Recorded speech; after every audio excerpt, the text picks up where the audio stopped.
Pas de haine, juste du factuel. Donc on a un procès pour Naël. La maman du tristement célèbre Naël veut un procès pour son fils. Je la comprends. C'est normal, c'est le rôle d'une mère. Je vous promets que je me battrai et je lâcherai rien. Que ce soit pour mon fils, pour vos enfants. Non madame, merci. L'éducation de mes enfants, je m'en occupe. Il y a très peu de chances pour que mon fils se retrouve au volant d'une voiture immatriculée en Pologne à 7 h du matin, un jour d'école, alors qu'il n'a que 17 ans. Alors j'imagine que pour une maman c'est insurmontable, c'est horrible à vivre, personne ne devrait le vivre. Mais ce qui m'embête, c'est qu'en France, on a tendance à donner plus de voix, plus de résonance à une victime de la police après un refus d'obtempérer, plutôt qu'à une victime d'un individu qui a refusé d'obtempérer.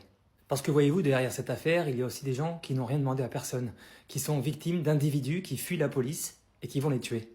Saviez-vous qu'en janvier 2026, le véhicule de la maman de Naël a été impliqué dans un refus d'obtempérer? Fait encore plus surprenant, le conducteur de la voiture n'était autre que le neveu de la maman de Naël, le cousin de Naël. Je propose, sans haine, à la maman de Naël de changer son combat. Ne serait-il pas plus judicieux et plus respectueux de la mémoire de son fils si aujourd'hui son combat s'attardait sur le fléau des refus d'obtempérer? De prêcher la bonne parole auprès des jeunes. Quand on se fait contrôler, même si on a quelque chose à se reprocher, on s'arrête. Ici, par exemple, en février dernier, un jeune meurt percuté par un chauffard de 17 ans suite à un refus d'obtempérer.